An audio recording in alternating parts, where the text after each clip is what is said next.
Hello friends, welcome back to my channel. So friends, in today's video we are going to revise the poem Rain on the Roof written by Coit Skinny of class 9th Beehive.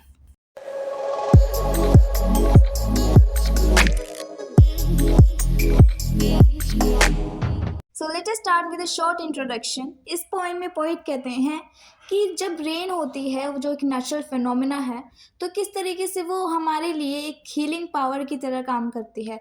जब हम rain drops को सुनते हैं या फिर देखते हैं और उनका मज़ा लेते हैं तो हमारा माइंड बिल्कुल फ्रेश हो जाता है और हमारे माइंड में बहुत सारी मेमोरीज जो हैं पास्ट की या फिर जो हम चाहते हैं कि हमारे साथ हो तो सब कुछ अच्छा अच्छा लगने लगता है।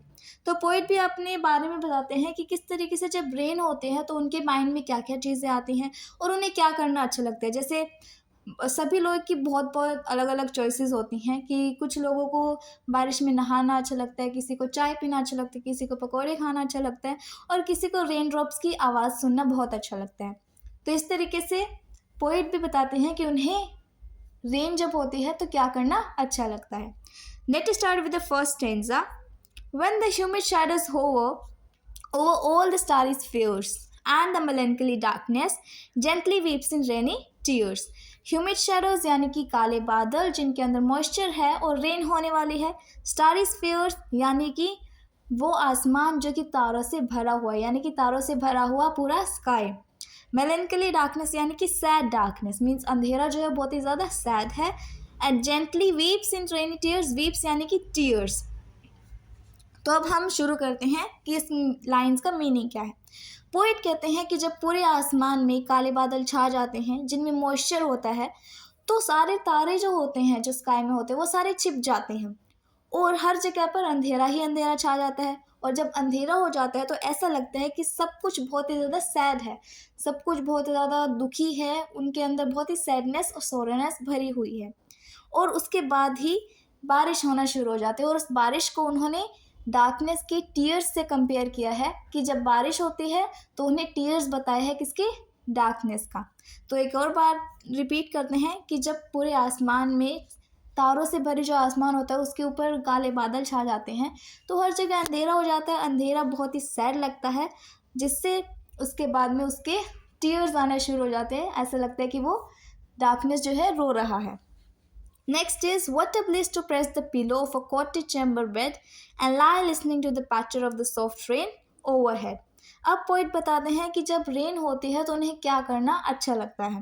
पोइट कहते हैं कि वट अ ब्लिस यानी कि प्लेजर, एक कितनी हैप्पीनेस मिलती है उन्हें जब वो अपने पिलो को प्रेस करके अपने कॉटेज चैम्बर बेड पे लेट जाते हैं, यानी कि अपने बेड पे लेट जाते हैं पिलो को प्रेस करके। और जब वो ऐसा करते हैं तो लेटने के बाद वो उन रेन ड्रॉप्स की आवाज़ को सुनने लग जाते हैं जो कि उनकी छत पे गिर रहे हैं, यानी कि पानी की जो बूंद जब बारिश की जो बूंद है वो उस पर उनकी छत पे गिरती है तो उसकी जो आवाज़ होती है वो उसे सुनने लग जाते हैं और उन्हें यही करना अच्छा लगता है। तो उन्हें क्या करना अच्छा लगता है, अपने बेड पर लेटकर बारिश की आवाज़ें सुनना। Next stanza says every tinkle on the shingles has an echo in the heart and a thousand dreamy fancies into busy being star.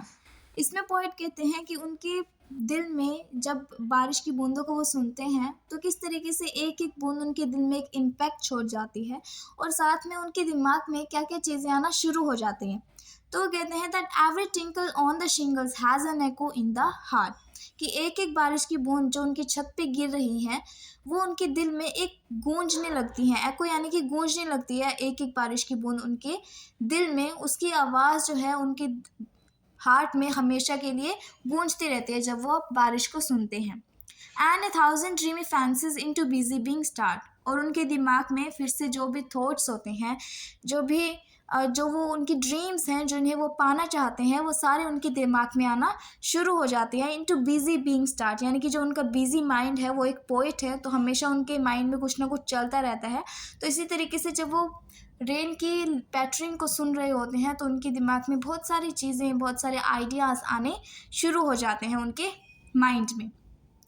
Then and a thousand recollections weave their air threads into woof, तो वो कहते हैं कि जैसे ही उनके दिमाग में बहुत सारे आइडियाज़ आने शुरू हो जाते हैं, उसके साथ साथ उनके दिमाग में बहुत सारी रिकलेक्शंस यानी कि पास्ट की मेमोरीज आना भी शुरू हो जाती है। और जब ये सारी चीज़ एक साथ उनके दिमाग में आती है ना, तो उन्हें ऐसा लगता है कि सारे जो अपने धागे जो हैं, ये सारे रिकलेक्शंस और आइडियाज़, वो अपने धागे बुन रहे हैं और एक अच्छी सी सीन जो है, अच्छा एक व्यू जो है उनके दिमाग में बना रहे हैं कि जिस तरीके से हम ऊन को बुन कर एक कपड़ा बनाते हैं, उसी तरीके से उनकी जो रिकलेक्शंस हैं, आइडियाज़ हैं, ड्रीम्स हैं, वो भी उसी तरीके से एक सुंदर सी उनकी इमेजिनेशन को उनके दिमाग में क्रिएट कर रहे हैं। As I listen to the patter of the rain upon the roof. और ये सब कब हो रहा है? जब वो बारिश की जो बूंद की जब उनकी छत पे गिरती हैं, तो उसकी आवाज़ जो आती है, वो सुनते सुनते उनके दिमाग में ये सारी चीज़ें आ रही हैं। Let's move towards the next stanza. Now in memory comes my mother, as she used in years agone, to regard the darling dreamers, ere she left them till the dawn.